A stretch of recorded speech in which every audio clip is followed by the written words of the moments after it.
kita siap untuk lihat bagaimana cara KF mereview sel-sel otak kita. Penjelasannya dari Mas Eka. Silakan Mas Eka, lanjut. Terima kasih Mas Tio. Ya. Share ini udah kelihatan belum? Sudah terlihat. Sudah terlihat. Ya. Mantap. Assalamualaikum warahmatullahi wabarakatuh.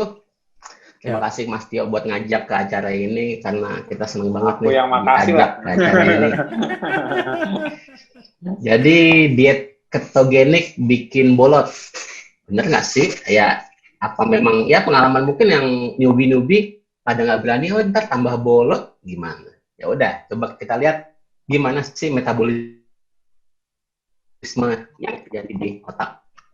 Ya kita tahu diet ini sebenarnya udah dibilang dari tadi ancient lifestyle nenek moyang kita segala macam. Jadi kalau dibilang bolot, apa memang nenek moyang kita bolot? Nah, kita lihat patofisiologinya. Jadi berat otak itu hanya 2% dari berat badan. Dalam keadaan basal, misalnya kita cuma duduk, istirahat, itu jantung memberikan 15% darah yang dipompanya. Dan oksigen yang diberikan 20%. Artinya kita tahu, organ yang hanya ukuran 2%, tetapi memakai energi 20%. Artinya energinya sangat besar dia butuhkan. Artinya sangat diperlukan untuk hidup. Karena istilahnya kalau saya ke pasien-pasien saya, yang membedakan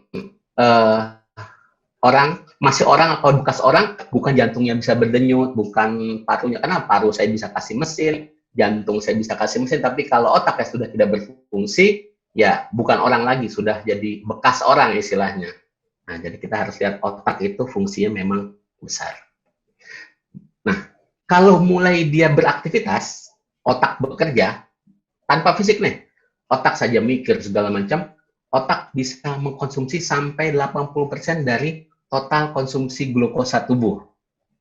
Jadi artinya ya otak benar-benar butuh dia energi. Dalam hal ini glukosa. Semua textbook juga bilang otak butuh energi dari glukosa. Tapi sebenarnya yang dibutuhkan adalah energinya. Kita tahu tubuh kita currency energinya adalah ATP. Jadi yang penting adalah energi di dalam bentuk ATP. Bisa dalam bentuk glukosa, bisa dari protein, bisa dari lemak.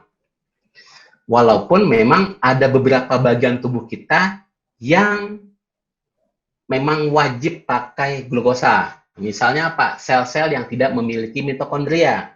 Contohnya apa? Sel darah. Atau kalau di otak, ada yang namanya sistem limbik. Sistem limbik ini sel primitif otak, jadi maksudnya primitif itu artinya mamalia, reptil, apa segala juga memiliki sistem ini. Jadi lebih untuk bertahan hidup. Jadi terutama untuk mengatur emosinya. Jadi kalau teman-teman atau newbie atau yang dulu sebelum KF saat masih mengkarbo, kalau udah jam 12 belum makan bawaannya kok baper ya. Nah, karena itu sel limbiknya kekurangan glukosa sehingga dia ya tidak berfungsi maksimal, akibatnya fungsi tubuhnya, mengatur semua tubuhnya bermasalah. Jadi selalu dibilang sel otak itu sangat rentan terhadap hipoksia dan hipoglikemi karena otak tidak memiliki cadangan glukosa dan oksigen. Yang dimaksud adalah tidak ada energi buat otak. Kalau energinya full dari glukosa, hipoglikemi pasti bikin gejala.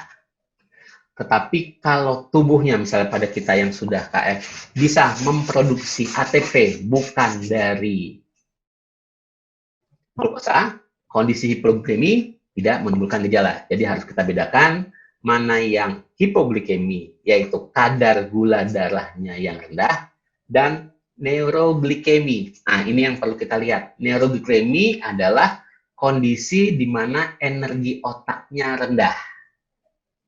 Jadi, neuroglikemi pasti hipoglikemi, tapi hipoglikemi belum tentu neuroglikemi, tergantung bagaimana sumber energi kita. Nah, Sekarang kita lihat pada mulai KF. KF ada fasting, ada refill dengan makanan yang pro ketogen. Jadi kita lakukan suatu fasting, suatu melaparkan diri lah istilahnya. Jadi suatu kondisi di mana tubuh mengalami kekurangan asupan energi, unsur gizi yang bisa berlangsung beberapa saat sampai beberapa hari. Sehingga tubuh harus merubah metabolismenya untuk adaptasi terhadap fasting ini. Jadi saat tubuh minim, tidak dapat suplai energi, maka tadi tubuh ya udah semuanya energi dipakai buat otak dulu, bikin glukosa untuk otak, buat gluconeogenesis buat otak, agar tadi sel-sel otak yang butuh energi tinggi tetap dapat energi. Tapi seperti bilang tadi, kalau kita fasting yang lebih lama, simpanan glukosa di organ hati otot dalam bentuk glikogen pasti akan habis. Karena apa? Glikogen hati yang merupakan simpanan utama dipecah untuk mensuplai glukosa ke otak. Kita bilang tadi yang Mas Arnold bilang glikogenolisis. Hati hanya mampu menyimpan glikogen sebanyak 100 gram. Jadi secara umum, kenapa kita kalau puasa dulu, misalnya zaman masih karbo pada saat puasa Ramadan, 10-18 jam masih bisa, tapi lewat itu badan akan benar-benar lemas karena semua energinya habis, terjadi hipoglikemi dan neuroglikemi, ya otaknya mulai bolot. Nah, jadi kalau sudah habis cadangan, apa yang tubuh akan lakukan? Proses glikogenolisis tidak bisa dilakukan, maka bikin dari zat lain, misalnya laktat, pirufat, asam amino, gliserol, atau yang lain lagi, juga berasal di seluruh organ tubuh. Nah, jadi yang dilakukan adalah memecah simpanan lemak. Nah, kita tahu namanya simpanan hanya dikeluarkan kalau yang utama sudah habis. Jadi kalau dalam badan kita glukosa masih tinggi, pasti simpanan tidak akan diubah. Jadi orang bilang, wah, saya sudah lari treadmill 2 jam, membakar lemak. Lihat gula darahnya. Kalau gula darah masih tinggi, ya pasti dia pakai energi dari gula itu. Kalau sudah habis, baru dia pakai simpanan dari lemak dan gliserol. Tadi sudah Mas Arnold bilang, memecah ini menghasilkan keton, jadi sumber energi pengganti glukosa yang digunakan untuk otak. Disebut lipolisis, sehingga cadangan lemak tubuh terus sampai cadangan lemak tubuh ini habis. Nah, sekarang yang menjadi pertanyaan, benar nggak sih KF bikin bolot? Kita lihat lagi. Apakah benar sesuai protokol? Karena beberapa orang senang men-challenge dirinya. Oh, kalau fastingnya 16 jam, saya cepat KF. Gimana ya? Dari awal saya langsung bikin WF. Benar. Hipoglikemi terjadi, tetapi switch ke proses glikogenolisis atau pembentukan keton dan segala macam belum terjadi. Seperti Mas Luna tadi, belum ketoadaptif. Apa yang terjadi kalau belum ketoadaptif? Gula darah rendah, energi rendah, lemak belum bisa dipecah, belum cukup, otak kekurangan energi. Jadi kalau dibilang KF bikin bolot, benar dalam 3 hari saja kalau sesuai protokol. Lewat 3 hari protokolnya bisa bagus, bisa. Nah, tetap dong, kita harus gimana cara nih, jangan sampai sempat bolot lah. Nah, kenapa dalam protokol sudah kita berikan misalnya pemberian MCT, pemberian PCO untuk apa? Memberikan energi instan yang tidak perlu metabolisme lewat usus segala macam, sehingga langsung bisa memberikan energi pada otak. Jadi kalau dilakukan tidak sesuai protokol, dijamin memang bikin bolot. Tapi kalau dilakukan sesuai protokol, kita cepat adaptif, bolot itu tidak sempat terjadi. Nah, sekarang yang bolot sudah kita bisa jawab bahwa otak memang butuh glukosa, tetapi banyak bagian otak yang bisa memakai energi lain, kecuali tadi sistem limbik, dan tubuh itu perlu yang namanya energi, jadi bukan hanya glukosa. Itu tadi sudah selesai ke bikin bolot atau tidak. Sekarang kita ke pindahnya. Ada nggak sih manfaat diet ketogenik ini, pola hidup ketofastosis ini? Kita mulai. Diet ketogenik ini sebenarnya sudah lama di dalam bidang ilmu kedokteran, yaitu suatu diet dengan konten lemak tinggi, di mana karbohidrat dihilangkan sehingga tubuh mendapatkan sumber glukosa yang minimal. Jadi targetnya sebenarnya menurunkan sumber glukosa, cuma diganti dengan sumber yang lain, misalnya apa, protein dan lemak. Tapi kita tahu protein tidak mungkin lebih dari 1 gram per kilogram berat badan, sehingga sisanya diganti oleh lemak. Jadi asam lemak sumber energi untuk jaringan perifer dan juga untuk otak. Kita tahu tadi sudah adaptif di mana peningkatan kadar benda keton, yaitu asetoasetat, beta hidroksibutirat, dan aseton. Kadar keton ini meningkat bisa 3 kali lipat sampai 4 kali lipat dari nilai awalnya tadi. Ini sudah ada penelitiannya si Musa tahun 2002. Nah, sekarang dipakai buat apa sih? Jadi kalau baca jurnal kedokteran, terutama neurologi, ini merupakan pengobatan non-farmakologikal. Jadi pengobatan tanpa obat yang mapan, artinya stabil dan efektif untuk epilepsi. Terutama epilepsi pada anak-anak. Karena apa? Pada orang dewasa biasanya masalahnya lebih gampang kita obati. Kalau pada anak, terutama pada usia dini, ada sindrom-sindrom tertentu, susah diobati dengan obat-obat. Juga untuk penyakit-penyakit lain seperti Alzheimer dan Parkinson. Jadi awalnya dikembangkan tahun 1920-an, meniru perubahan biokimia yang terjadi pada proses keterbatasan makanan pada kondisi fasting. Dengan konsentrasi lemak sampai 90%, dengan protein yang cukup dan karbohidrat yang rendah. Nah, pada ketogenik diet ini energinya dari pemanasan lemak tubuh dan lemak yang diberikan dalam makanan akan diubah menjadi beta hidroksibutirat, asetoasetat, aseton sebagai sumber energi alternatif pengganti glukosa. Nah, sekarang kayak currency deh. Rupiah sama dolar sama-sama duit sih. Tapi kira-kira lebih laku yang mana? Nah, jadi densitas energi lebih banyak mana? Yang bisa jawab, kita nggak tahu. Walaupun dalam hati kita tahu rupiah kita nilainya di mana. Jadi kalau kita bandingkan glukosa, benda keton ini energi inherent lebih tinggi. Jadi lebih laku lah sebenarnya untuk sumber energi tubuh. Nah, pada orang dewasa, biasanya kan orang dewasa ya sudah banyak makan segala macam, banyak makan karbohidrat, gula, glukosa sumber yang disukai. Jadi kenapa dibilang orang dewasa otaknya butuh glukosa untuk hidup? Benar. Tapi dia lihat pada perkembangan masa pasca kelahiran, bayi baru lahir kadang-kadang beberapa bayi 1-2 hari makannya belum optimal. Tapi kok bisa hidup? Karena dia memakai benda keton dari lemak yang ada di badan. Jadi sebenarnya manusia pertama makan itu adalah berasal dari metabolisme keton. Kapan mulai glukosa? Sejak mulai dikenalkan PASI, pengganti ASI, mulai 6 bulan, dimulai kasih bubur, kasih apa.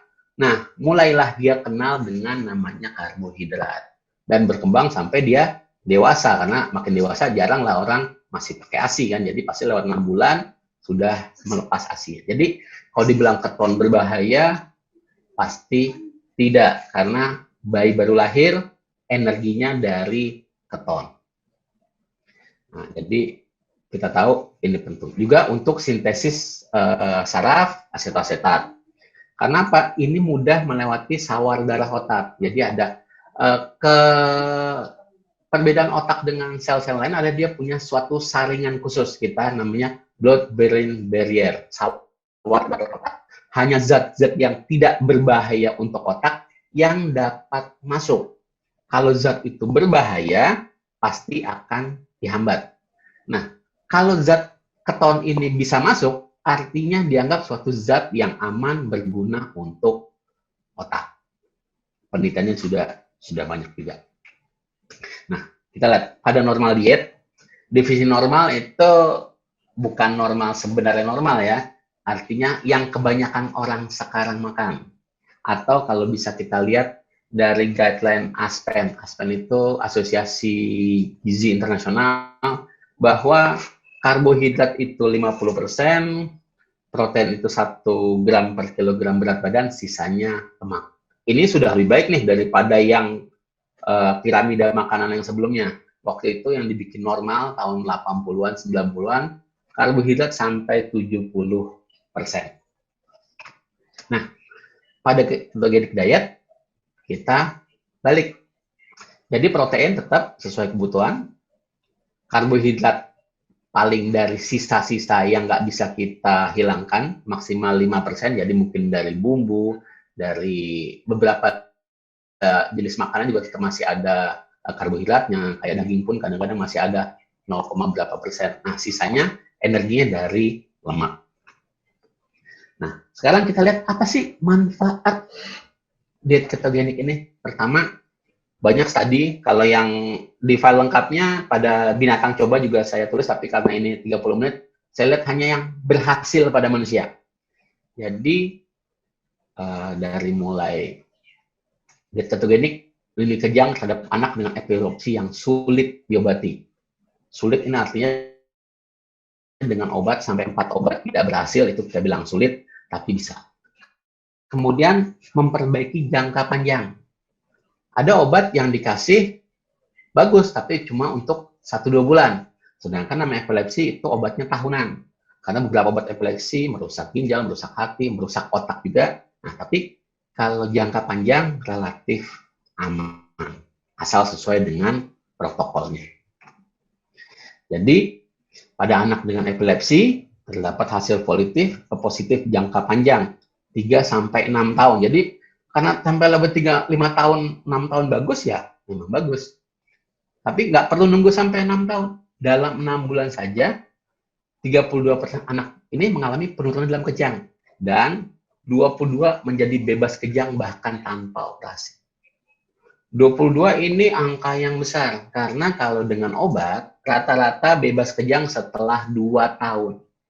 Makanya kenapa guideline neurologi, obat epilepsi kita berikan sampai 2 tahun. Ini 6 bulan saya sudah berhasil. Jadi, menurunkan penghentian obat tanpa kambuh. Dan harus kita bandingkan, kita harus objektif. Sampai saat ini, 2020, tidak satupun obat epilepsi yang di pasaran secara klinis memiliki efek modifikasi penyakit seperti ini.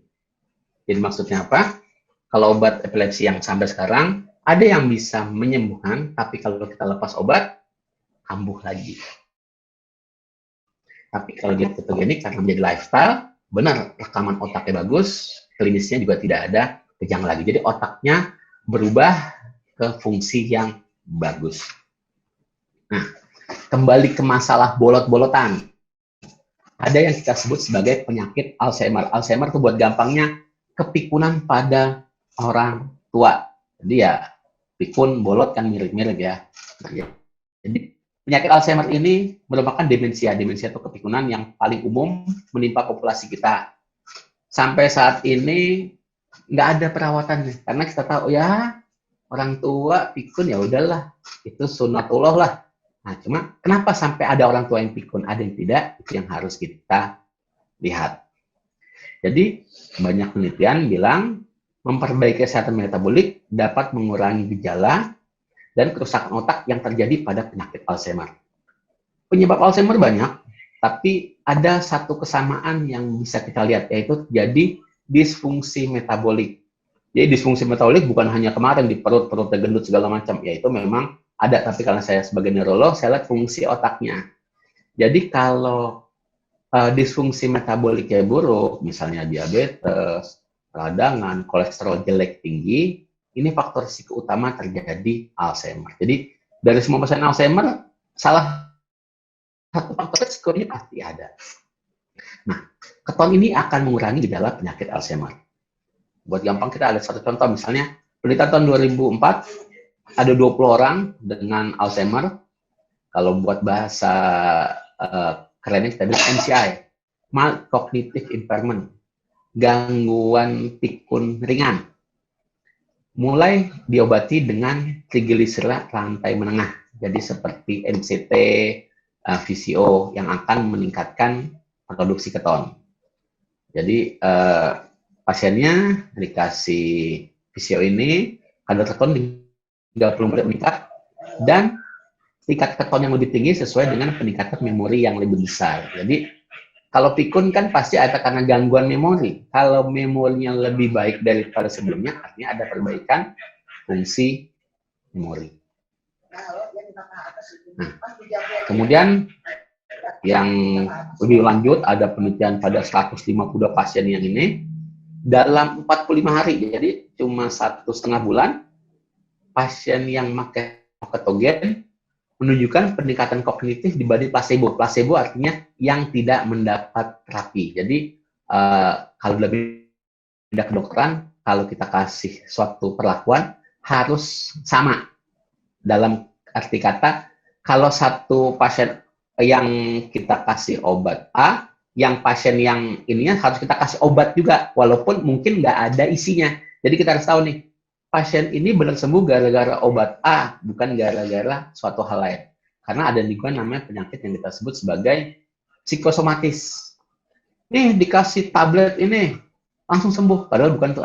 Seperti banyak dulu pernah rame dengan ponari, dengan batu ajaibnya, minum air itu sembuh semua.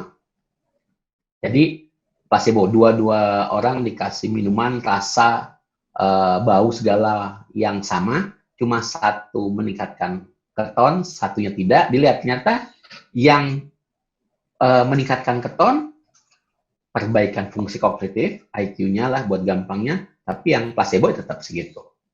Dan dilanjutkan bertahan hingga 90 hari. Ini baru yang ketonnya saja. Diuji lagi.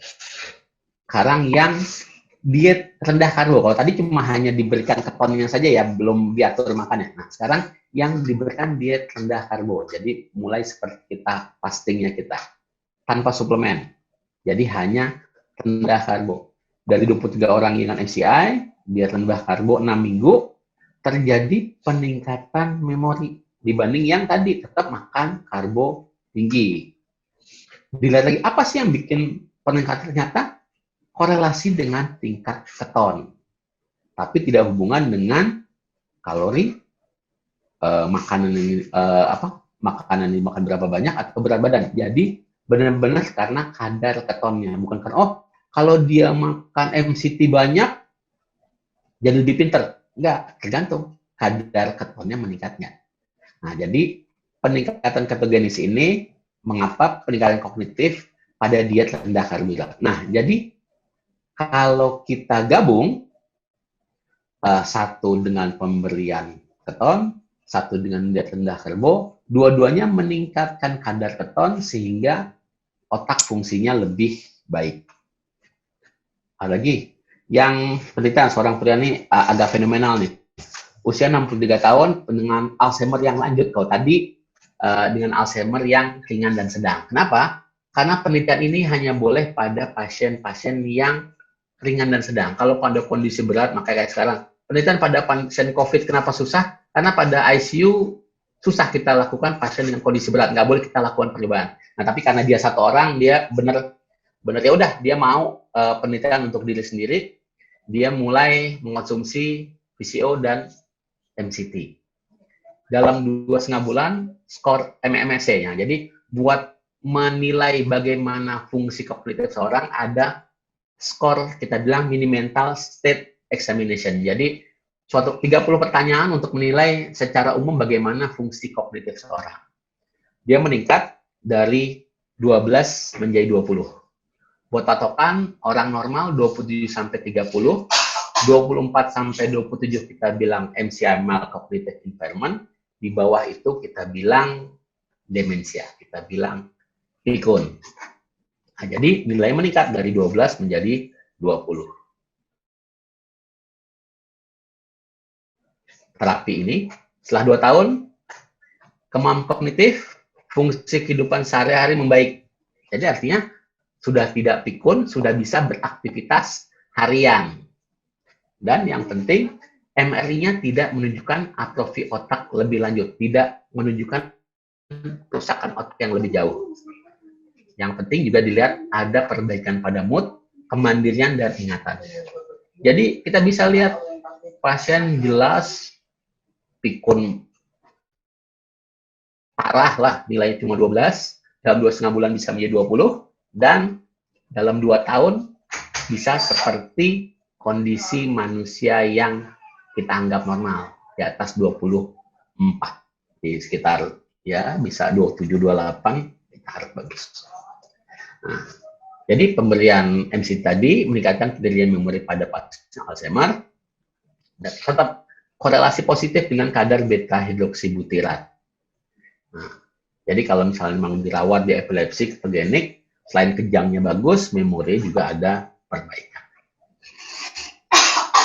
Nah, tapi kalau kita lihat misalnya pasien yang memang sudah MCI, dikasih makan yang tinggi karbohidrat, jadi memang dia mungkin makannya biasa aja, tapi tiba-tiba kita ganti dengan asupan tinggi karbohidrat, ternyata memperburuk kinerjanya. Jadi mungkin tadi MMSE-nya 20, dengan kita kasih makan tinggi karbohidrat, tinggi gula, segala macam, memperburuk kinerja kognitif dan perilakunya. Nah, jadi banyak penelitian ini akan memperbaiki Alzheimer, menyediakan asam lemak. Nah, dan ada juga penelitian konsumsi makanan yang kaya akan lemak esensial menurunkan resiko penyakit Alzheimer. Jadi dilihat nih, keluarganya sama, tapi kok ini ada yang jadi Alzheimer, ada yang tidak. Ternyata karena waktu mudanya dia mengkonsumsi tinggi asam lemak. Jadi akan meningkatkan memori, berkorelasi dengan kadar beta hidroksibutiratnya. Ini sudah.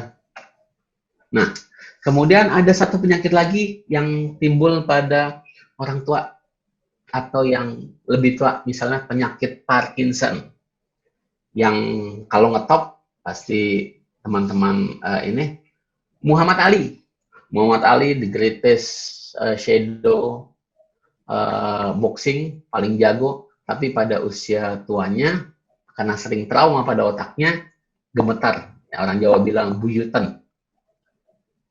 Jadi walaupun dia punya harta berapapun, tapi kalau buyutan ya tidak bisa menikmati hidupnya dengan baik. Nah, kita lihat nih, bagaimana diet ketogenik ini pada penyakit Parkinson. Jadi ada suatu uji klinis terhadap penyakit Parkinson, terjadi penurunan 43% dari tingkat keparahan setelah 28 hari. Jadi 28 hari saja dikasih diet ketogenik, gejala kita bilang TREP ya, tremor, rigiditas, akinesia, jadi gerak yang seperti robot, kaku, segala macam, itu menurun sampai 43%. Itu dari klinisnya. Dan yang penting juga, pasiennya melaporkan gejalanya membaik dari sedang sampai sangat baik. Artinya, walaupun usianya tetap ya usia sudah lanjut biasanya pada pasien Parkinson ini, tapi dia bisa aktivitas seperti layaknya yang tidak terkena Parkinson. Nah, kemudian juga dilihat konsumsi makanan yang asam lemak esensialnya tinggi pada saat dia lebih muda, resiko Parkinsonnya juga lebih rendah. Sekarang kalau pada stroke atau pada cedera otak, pada kecelakaan, sebagian besar disfungsi gangguan neurologis pada stroke, pada yang kesumbat atau kecelakaan, ada proses yang kita bilang karena keluar mediator-mediator, misalnya glutamat, kalsium, dan ROS. Nah, secara patofisiologi, kerusakan ini sama seperti tadi pada Parkinson dan Alzheimer. Cuma bedanya kalau Parkinson Alzheimer terjadinya dalam hitungan tahun, sedangkan stroke dan trauma kecelakaan ini dalam hitungan menit. tapi ujung-ujungnya sama, ada ROS, ada kerusakan jaringan. Nah, jadi kita bisa lihat bahwa diet ini yang kita bilang 80% ya, jadi 4 bagian lemak dan 1 protein, bisa meningkatkan kadar keton. Jadi kita bisa memperbaiki diet pasien, banyak pola diet yang targetnya adalah dengan karbohidrat yang rendah. Jadi bisa kita induksi gimana kondisinya tadi, dengan puasa, fasting, atau konsumsi diet tinggi lemak, rendah karbohidrat. Atau ya kayak seperti kita DKF, ada fastingnya, ada diet tinggi lemaknya. Jadi dua-dua ilmu ini kita gabungkan sehingga hasilnya lebih maksimal.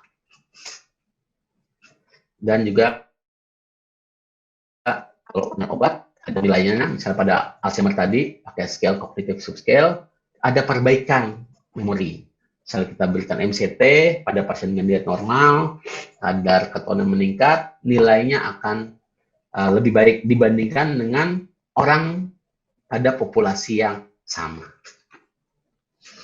Jadi kita tahu banyak penelitian menunjukkan resiko penyakit Alzheimer yang mengkonsumsi asam lemak esensial yang tinggi. Jadi kalau kita lihat ke depannya, diet ketogenik akan memberikan neuroproteksi lebih besar orang dengan Alzheimer dibanding diet normal atau diet tinggi karbohidrat. Jadi diharapkan kita, baik newbie maupun yang sudah tahunan, kalau menjalankan diet ketogenik sesuai dengan yang kita targetkan, resiko menjadi pikun atau menjadi bolot di kelak kemudian hari lebih rendah daripada yang seusianya yang masih diet normal atau diet tinggi karbohidrat. Jadi kita kalau ngomong berdasarkan evidence base, jadi di evidence base itu suatu penelitian yang berbasis bukti, bukan katanya, ada jurnalnya. Diet ketogenik ini menjadikan perbaikan pada pasien dengan trauma. Ini merupakan sumber energi alternatif, mudah digunakan otak, yang selama bertahun-tahun tergantung pada glukosa. Karena yang penting sebenarnya tubuh itu bukan glukosanya, tetapi ATP-nya. Walaupun memang ada daerah otak yang masih butuh glukosa obligat, jadi misalnya pada seperti sel-sel pada sistem limbik. Sekian dari saya, terima kasih. Wassalamualaikum warahmatullahi wabarakatuh.